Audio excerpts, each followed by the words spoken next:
Hey boys, welcome back to some more Nrl Supercoach. It's going to be the second major bye preview, so we have a fair bit to go through. Also, I actually just realised there is a Thursday night game. I thought there wouldn't be a Thursday night game just due to how many buys are on, but yeah, we got one Thursday, a Friday, two Saturday, and a Sunday. I guess maybe for scheduling, I don't know. It does make sense. It is nice to have a game on every day, night.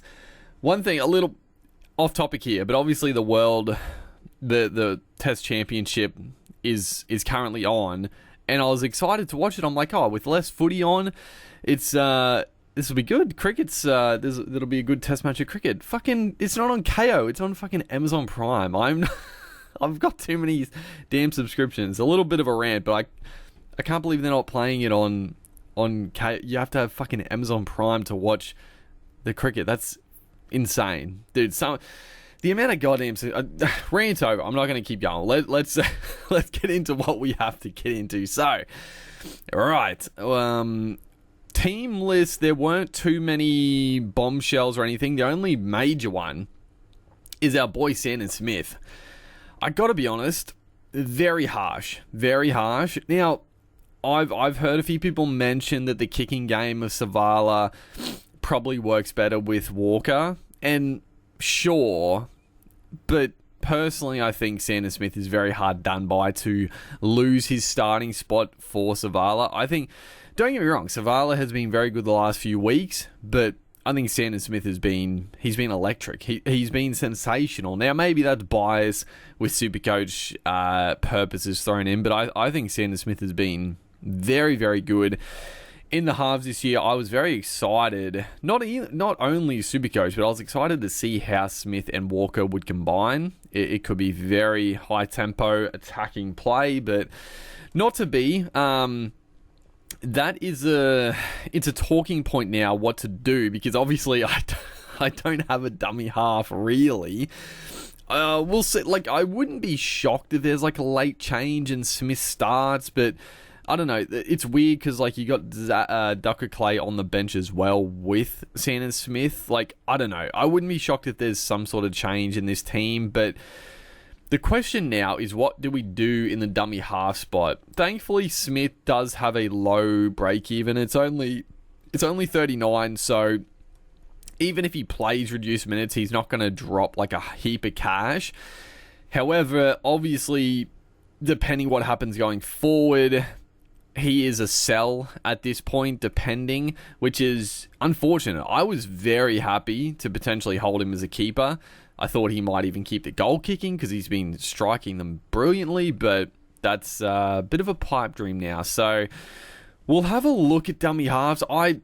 There's no one I want. There's like, I don't know. We'll have a look. We'll have a look. Yeah, we'll have a look. But let us get the team sorted first, and then we'll go through it. I guess the other big one here, Tui Simpkins. So the Narf duel has got a spot on the bench. Our boy Simpkins. I mean, he's been good in the Queensland. I gotta be honest, he's a good player.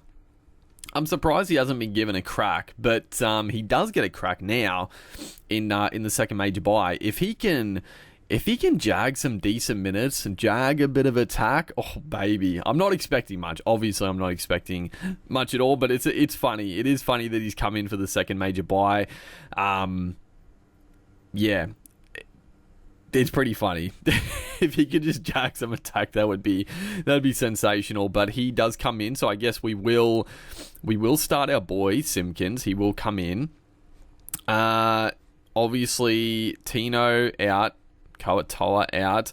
Kalamatangi will play, so there's obviously a bit of people are a little bit worried with the 19 and 20 squad players for teams, because obviously the travel to Perth and then traveling back. But from my understanding, usually in Origin camps they only travel to the location a few days before.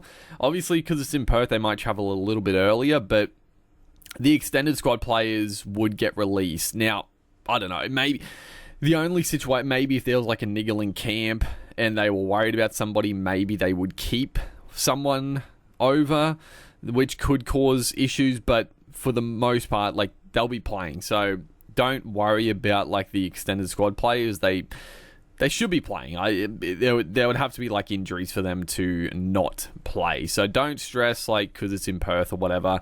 Lockie Hubner. We are probably trading Hubner, but obviously we'll start him for now. Nico Hines, Campbell, and King Tongia is playing. I was a little worried that he might get dropped because Flanagan is a fool, but he hasn't made any changes, apart from obviously the force changes with a couple of outs, so that's nice. Dill Lucas, Fletcher Sharp, Garrick, Herbie Farnworth can come in. We have Billy Smith, so take it off, put it on Billy Smith. That is lovely. And then Tommy Trebojevic is playing. He is in. So, okay. So that's the team. Our reserves. So yeah, Billy Smith, King Tongia. It doesn't really matter. Tino. Yeah. So how many players do we have? I won't count. Well, fuck it. We'll count them all. 1, 2, 3, 4, 5, 6, 7, 8, 9, 10, 11, 12, 13, 14, 15. 15, but really 13. We've got 13 solid players. King Tongia, you know, you probably cut him off as well. So 12, I'd say 12 good to great playing options. I guess Hubner not really as well. You get what I'm saying. It's looking pretty good. Now, trade plans. Originally this week, it was going to be Rob Toyer down to Lawson. I still think Lawson is still a good pickup because he plays this week. He potentially nuffs out. If he doesn't, he's a winger with decent... He's honestly got decent work rate. He had a bit of a shocker last week, but the Dragons got pumped. Like, it's just one of those games. I think he's got a bit about him. He's got good base. If he just scores a couple of tries, he can make good cash. He could get good points during the buys. So I still like Lawson. However, with the KL Iro update, unfortunately for him, he is getting surgery on that pec, so he will be gone, I think, basically the season now. That now brings Moreni Horate into consideration because he's been really good, but obviously he's had some low scores thrown in. So the price, where is he? Jesse Ramy also 400k. Oh my word. I mean, you sort of look at them, you're like, you could go either Hiroti or Ramian. This frees up 200k straight off rip. So it's like, we'll have a look. I mean, Hiroti has been really, really good in the games. He will go to left center with KL Iro being out. That is where the Sharkies, I mean, I think they've scored every game on that left center spot that they've had an uninjured player. I'm pretty sure they have. Hiroti with 80-minute games has been just like keeper level status. Apart from round 12, he got 23. What happened? What the hell happened in round 12? He got 23 points. I don't know, but yeah, 77, 73, 80, and then 74 against the Warriors. Did he score? He has scored a try. He is a try scorer at the moment. Try scorer. Obviously, these games are on the wing, so he's making like 20 tackles in the centers. What happened? I guess this game he was on the wing. Yeah, not that many carries either. In the centers, actually, it seems like he's getting more work than on the wing. It's pretty even. It's pretty even, but yeah, he's good. I'm looking at, like, maybe you take the punt on Ramian, though. Like, Ramian is 400k. Like, it's just that on the right-hand side, he's just not getting the same quality ball as the left center, basically. Like, he's been pretty solid, Ramian, without breaking out yet, but he's got it in him. Like, and I do like the Sharkies, because getting in Lawson, it is nice. You free up more cash, but Lawson is not really a playable option. You're not going to play Lawson, right, when you've got like a decent team, or you're not going to want to play him. But, you know, Ramy or what's his face? Hiroti, I forgot his name, I was blanking. You'll want to play him, and they play 16. So 16 is going to be a tough one, because coming back from Perth, Origin 2, we can probably pencil in most Origin players not backing up. So yeah, it's a tricky round. So getting in a Sharks player is actually pretty nice. They play 15-16 against the Bronx, 17 against the Storm. You probably wouldn't play it, but you could. They miss 18, which is okay, because I looked before in another video. I had good numbers already for 18, and they play 19, which is also a pretty tricky backup game. So I mean, either of them is good. I think, you know what, we'll put in Hiroti for now. We'll have a look at where we stand. So we've got 350k to work with. The main point about the downgrade was just getting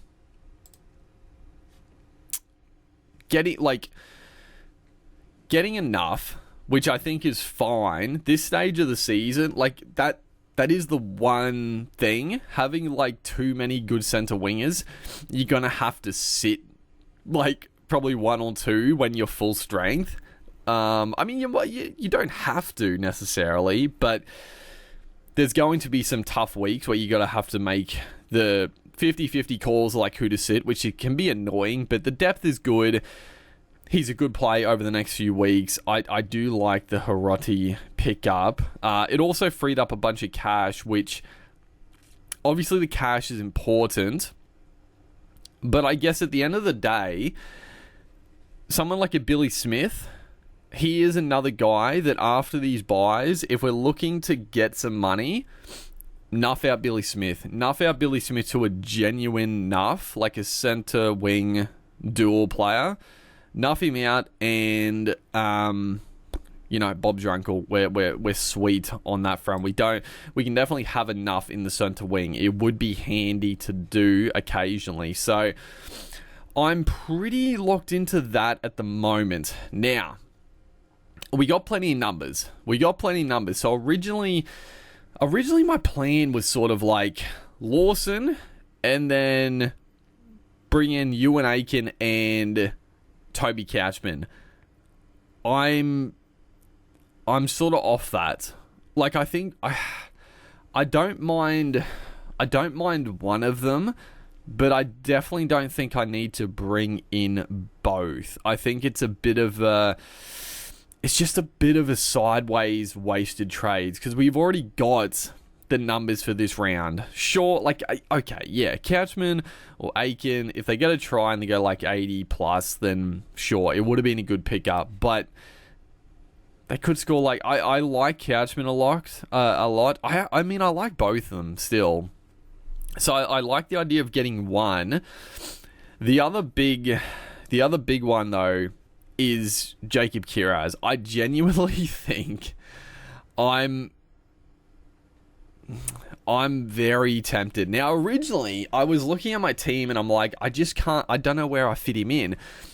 For some reason, well, not for some reason, but Dylan Lucas in my center wing, like the way it's always been, like having a guy averaging 80, like an absolute gun, one of the top center wingers, he's killing it, he's going incredible. I'm like, there's no need to move him. However, he's one of the best center wingers, but center wing is stacked and it's so good. He's probably the best back rower. I mean, he's averaging more than Tino. He's averaging more than Eli Katoa. He's averaging more than Olakwatu. Keon's on a different level at the moment, but he's averaging more than like your best back rowers as well. He's averaging 80 a season. His base is incredible. He's got the attack, and the back rowers, it's not as stacked. Like, the back row is not as good this year. It's a bit hit or miss. Obviously, there are some very good options, but we've got most of the good ones, so there's still a couple to go. But yeah, I can definitely move Lucas up to second row and trade out a Hosking or a Hubner for another gun centre winger who could be Jacob Kiraz. And I'm finding it difficult not to pull the trigger early. I know he's playing centre, but like, he scored well at centre, and he can still go big at centre. I don't know, it's one of those ones where I sort of like him at centre as well. I know on the wing you get more kick returns and probably a few more runs because you're not making as many tackles. He'll get in. But at centre, he's still going to take plenty of carries because that's what he does. But also at centre, he gets more early football. Like, a lot of times, especially on that right edge, there are games where he just doesn't really see attacking footy apart from like a kick out to his wing. He doesn't see a lot of like backline plays that hit him on the wing, right? The way they play, they go left more often.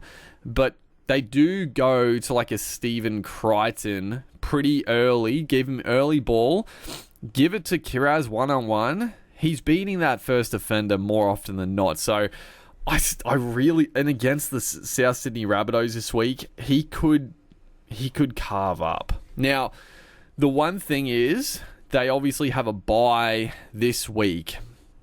Not this week, next week.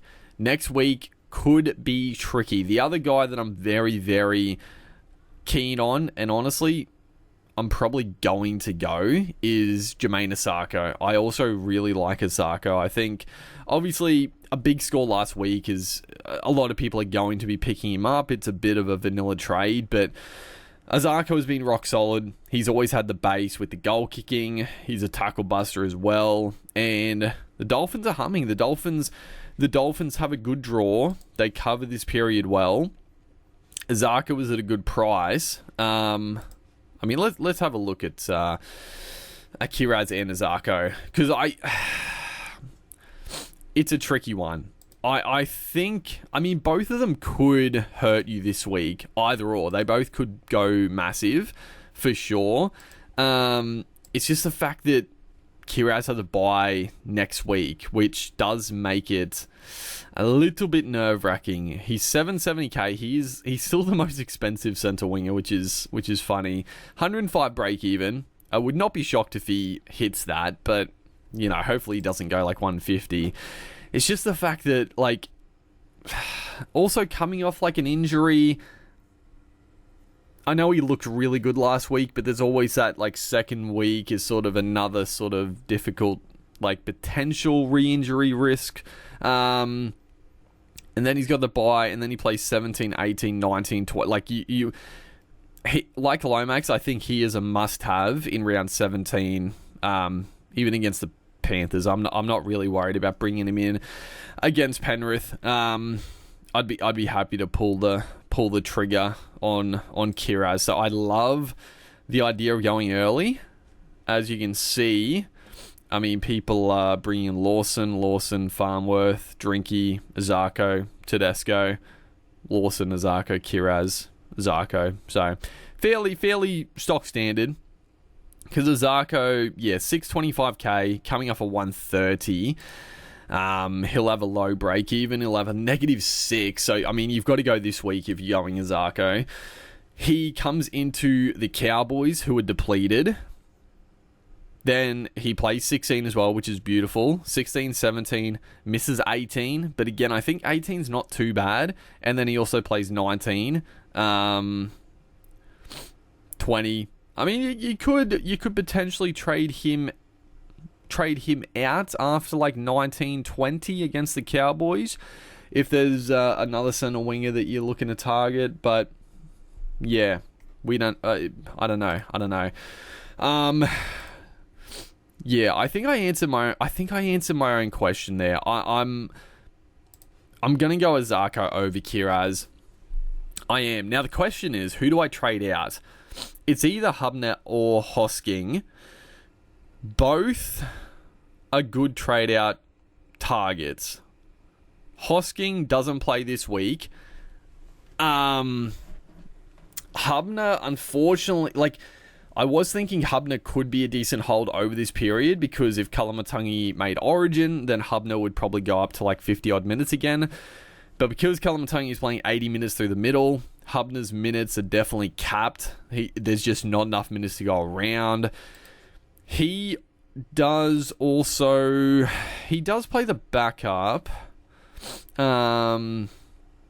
He plays the backup as well. I mean, I don't mind holding him. Like, it's not... Nah, you probably get rid of Hubner. Right? Over Hosking. Because Hosking at least... Like, Hosking is not a bad hold. I know everyone's getting rid of Hosking, but at the end of the day, there's every chance Hudson Young gets rested next week, so Hosking would probably play 80 minutes.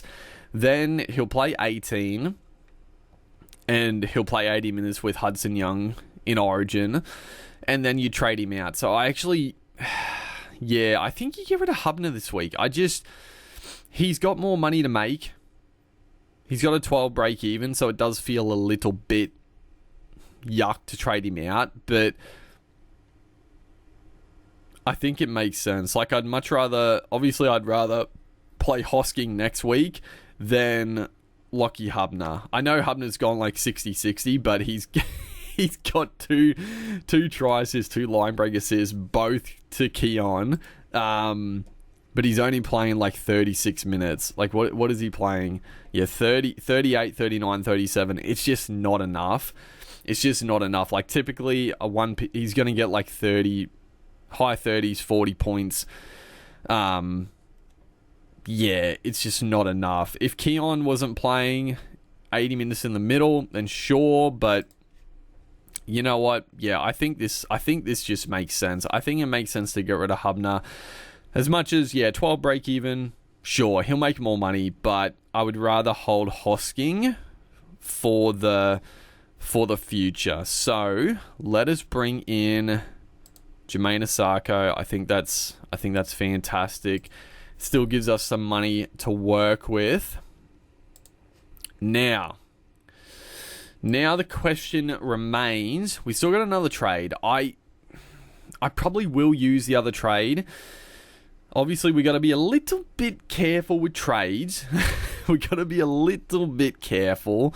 But let us have a look now. I mean, we got heaps of numbers. We got 1, 2, 3, 4, 5, 6, 7, 8, 9, 10, 11, 12, 13, 14, 15, 16.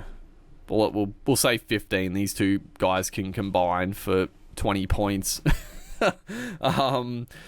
So what are we thinking now? Originally, and I'm still half tempted to trade Pappenhausen to Tedesco this week. It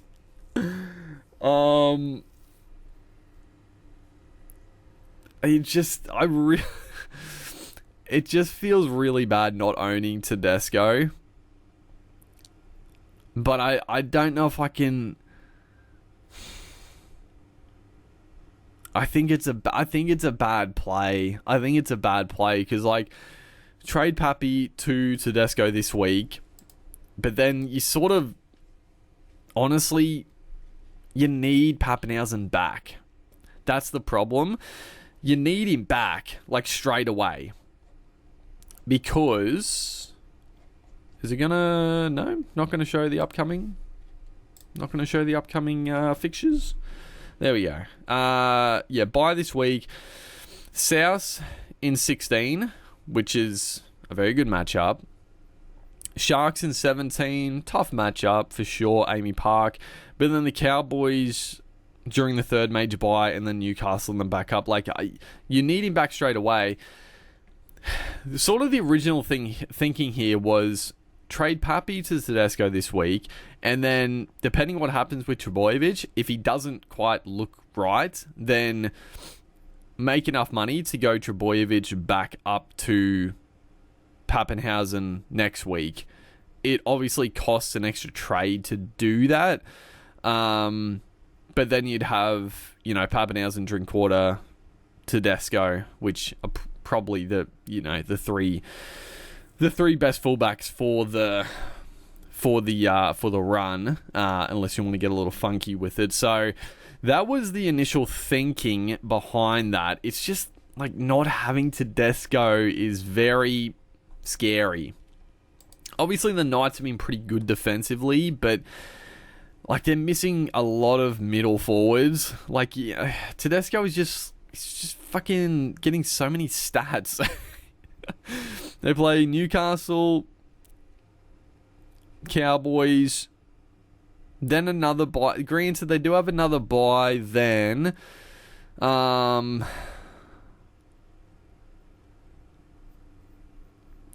This is one of those ones this year. I've always been like, okay, we'll wait for Tedesco. We'll wait a little bit longer. I guess at this point, I guess we just wait 2 more weeks, right? We wait till round 18. Round 18, you probably have to bring him in against the Tigers, then the Dragons. It's a bit of a tough run home after that, but yeah, I think that's what we end up doing. I'm still half tempted because like the biggest issue here is, what I was thinking? You know what I was thinking before I came on that I almost forgot about? This could be solved by what happens with my vice captain. So, vice captain, we're skipping ahead a bit, we're skipping around a bit, but this ties into the Tedesco ploy. So, at the moment, obviously, Sharks, Dragons, Nico, yeah, you could check the vice captaincy on him, but the Gold Coast Manly game, you've got a vice captain, one of the Manly boys, and they're good options. Olukwatu, Garrick. I'd probably rather Garrick for the upside, but, if I'm going to be watching, like, warm-ups and stuff, if Trbojevic has, like, strapping on, then I might go vice-captain Garrick instead. But if Trbojevic doesn't have any strapping, which I'm fucking hoping he's not strapped to the gills, I'm hoping he's looking pretty free. But if he's not strapped up, then I think you've got to take the punt on Trbojevic vice-captain. If he goes big and it's a vice-captain, a free loop, and you take the loop, then I'm not going to bring in Tedesco. Because the biggest concern with not owning Tedesco is the captaincy, right? Because sure, like if Tedesco could go like 100, 110, 120 even, and that stings not owning. But if you have a captain or your vice captain goes big and they go like 120 and you take the loop, then it negates the Tedesco play. However, if Trbojevic goes like 50 and you're not going to loop, then all of a sudden not owning Tedesco becomes a real concern, because he's going to be very heavily captained, and then if he goes 120, then you're like way behind this buy round. So all the planning gets thrown out the window. Now, obviously, that's vice captain. This is the problem with this week. There's so many captaincy options. Like I guess that's the other thing. Are people gonna captain Tedesco? I still feel like he's the best captain, but like Newcastle, like Fletcher Sharp playing fullback is a really good vice captain. I wouldn't have the balls to captain him. But he's a really good vice captain, which means you couldn't vice captain or captain Tedesco if you're going to go there. Cowboys, Dolphins. Jesus Christ, Drinky's a great captaincy, but he's scary. Jermaine Asako is a good captaincy shout, or a good, like, there's genuinely so many. So that's why, like, the vice captaincy is very pivotal. Like, it's very pivotal that the vice captaincy goes big, so you can loop and then you're not stressed about it, because there's so many good matchups. There's so many, and you can only have a crack at 2, right? So South, you could easily just chuck a a safe one on Kalamatangi.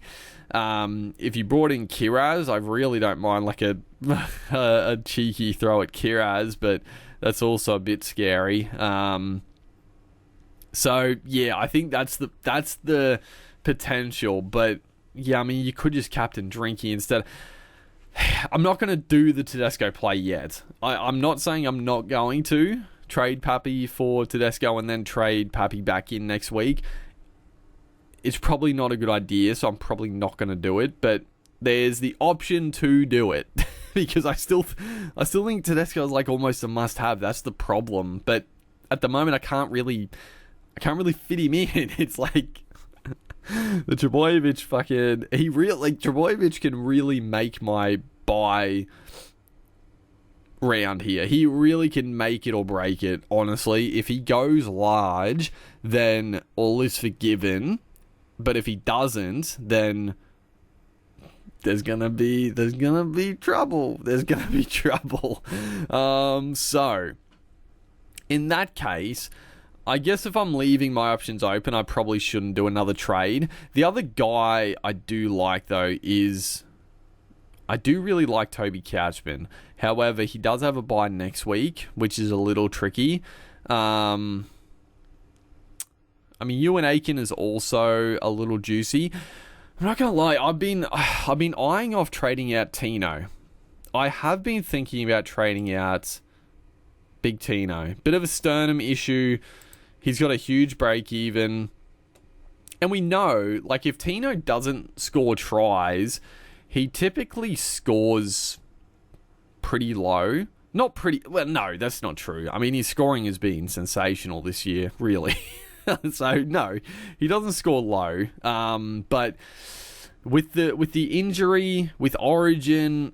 I think it might be starting to wear on Tino a little bit.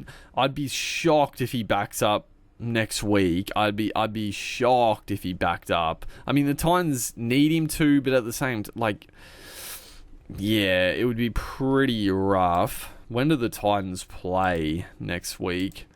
They do play the last game of the round, but because like I don't mind the Couchman play though, because I think he could be like a keeper as well. He's at a good price wherever the hell he is. Yeah, I mean he's 530k. You're freeing up almost almost 200k going to Toby Couchman, who's averaged 63 for the season. Like, he's been really good, and that's a 63 average with some injury-affected games. Like, he's playing on the edge still. Is he? I can't remember if he's on the edge again. But, like, he had a 24-minute game here. He had a 43-minute game there. Even the 51-minute, that's a bit unders for him. There's a couple of games which are a bit out of the ordinary, but like he has some attack in him. He plays 15. It is a tough matchup against the Sharkies though. You don't love the matchup. Full strength Sharks side pretty much. Doesn't play 16, which is a little scary. But then 17, 18, 19, 20 covers the rest of them. I gotta be honest, I'm very tempted to take the punt. Unfortunately, if I do this though, then I'm locking myself in to not getting Tedesco if Trbojevic shits the bed. Can you wait? You probably can wait on Couchman. You know what? I think it's another case of like you don't need to make the trade. Like, it's a tough game. It's a tough matchup. He's 533k. He's probably got a pretty low. It's still 44. Like, I still think he's got a bye next week. Yeah, you know what? Nah, we're not going to bring Couchman in this week. There's no real point. Sure, if he scores a try, then okay, should have brought him in. But I think think I'm pretty set on what we're doing. The other position that I've neglected at the moment is dummy half, but we'll have a squiz. We will have a squiz at the dummy halves in a second. But who am I going to captain? Well, I don't know. I mean, at the moment, let's just go fucking, I don't know. Cowboys depleted. Fuck, I honestly don't know. Let's just put it on Zarko for now. I don't really like him as a captain, if I'm on it. Maybe just go Kalamatangi at the moment. Like, just, I don't know. If Trebojevic doesn't go big, I'm going to be upset. And I'm probably just going to fucking bring in Tedesco and then get... Yeah, because I guess... fuck, I don't know. I don't know. Oh, please, Tommy, you really need to repay the faith here. But let us have a look at dummy halves, because I don't think I'm trading out Smith. Yeah, I'm not going to trade out Smith this week, because he's still got a low break even. He could get good minutes off the bench. Obviously, Mamazoulis, like, he's got to go, but like, there's no one fucking... The dummy halves are so shit. Like, I really don't want to waste trades on dummy half. I feel like I've done a really good job this year of just not wasting trades at dummy half. I mean, Cam McInnes is tempting, but 600k for McInnes, like, he's going to get 60 points. I mean, I guess whoop-de fucking do, basically. Like, he plays 15, 16, 17, misses 18. It is good. It is good to lock in, like, 60 points every week. I don't mind that. But, I don't know. You can probably wait. Yeah, he's got a 70 break-even. Again, I don't need to do it this week. Like... Yeah, Sanders Smith could go really low. McInnes could go 60 again, but it's not going to cost that many points. Any other dummy halves? Api Coruscant. It's getting a little expensive, and with no goal kicking, I don't love it. Who else have we got? Is there anyone? There's no one really jumping out at us. I mean, if you picked up Riley Smith when he was cheap, like, he's done a good job as that backup. Unfortunately, like, Pete Mamazoulis getting injured really fucking stuffed us. Like, it hasn't cost us really, but it would have been nice for the number and for him to just get like 50 points. But yeah, I guess it is what it is. I mean, Crossland playing lock.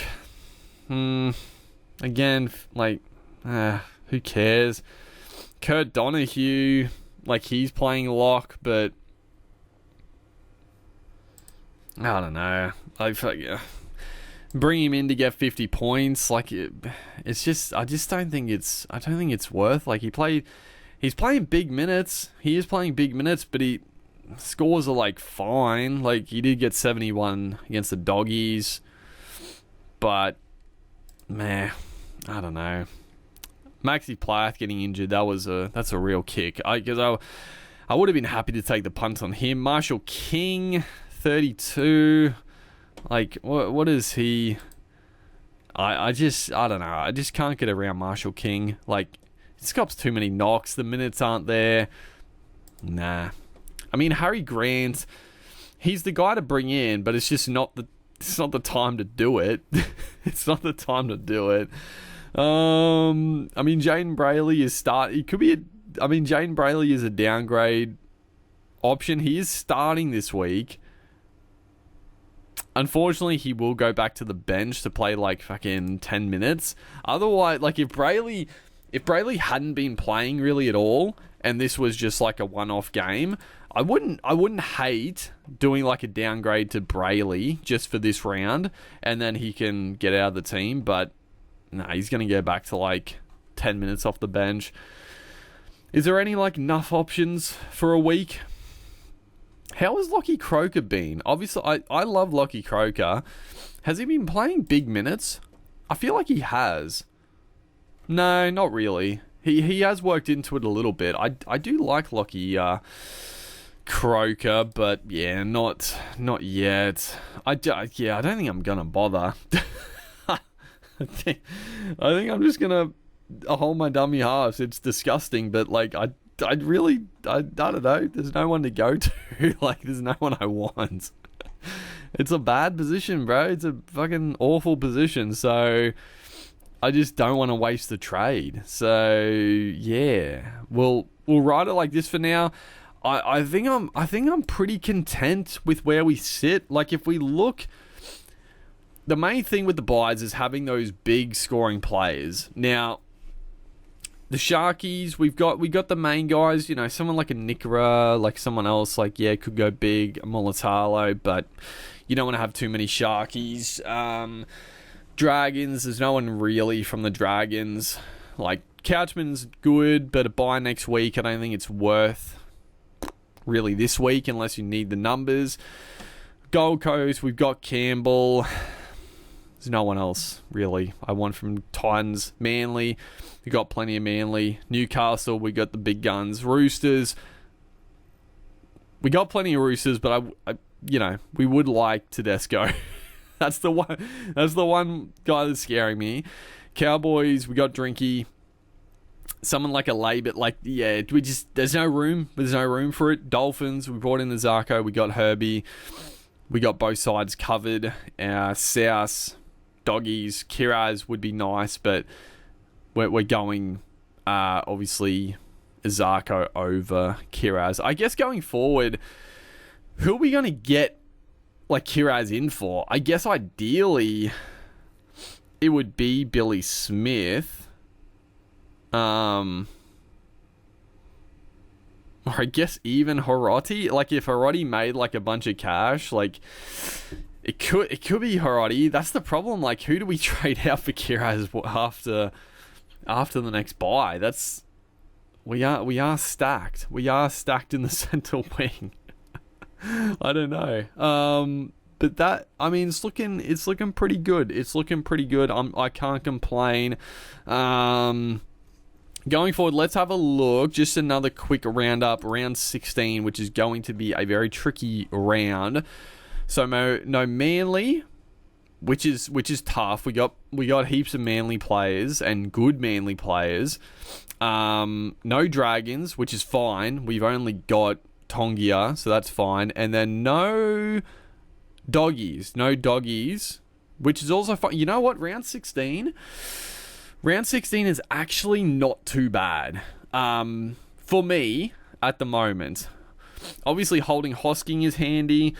Like, I'm not expecting... I'd be shocked if, like, Payne Haas or Tino don't get a rest. Who else?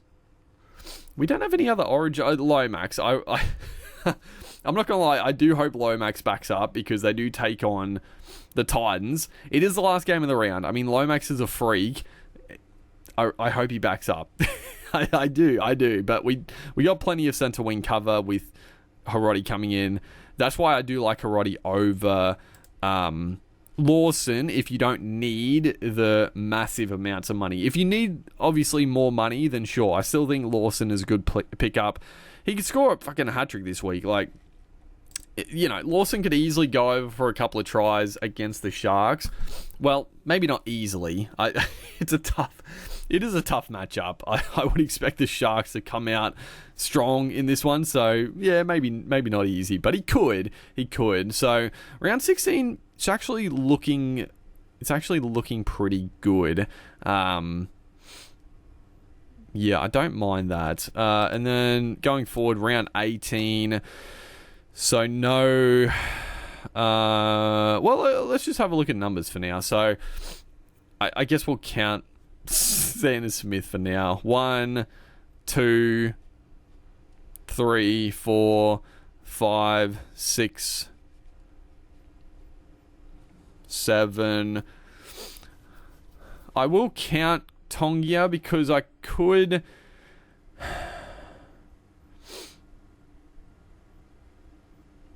That was the other thing going forward I haven't mentioned, but I don't mind the idea of trying to get in Jerome Hughes next week.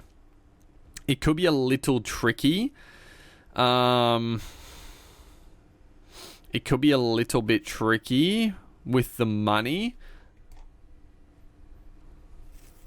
But, yeah, Hughes could be a good play, but I digress. I lost count again. 1, 2, 3, 4, 5, 6, 7, 8, 9, 10, 11, 12. So we still got 12 numbers for that round, which is still pretty good. And obviously there's going to be a couple of teams almost done with their buys at that point.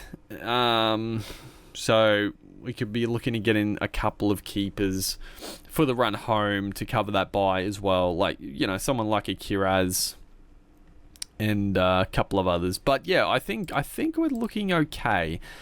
I think that pretty much wraps it up. There's not too much else to go through. It's nice. Like, there are some good options still, but I think it's just worth to hold that third trade. I don't think it's worth to go Couchman this week. I don't think it's worth. And we could still get in Tedesco for Pappy, which we'll see. We'll see. It does rely on Tommy, and then I will have to fucking really freak out about what I'm going to do there. But yeah, I mean, the dummy half's a bit of an issue, but what can you do? I'm not going to lie, I'm really hoping for a late change that Sanders Smith starts or something, but we'll weigh that up when it comes. But yeah, hopefully you guys are enjoying the content. Make sure to like and comment, and I'll see you guys in the next one.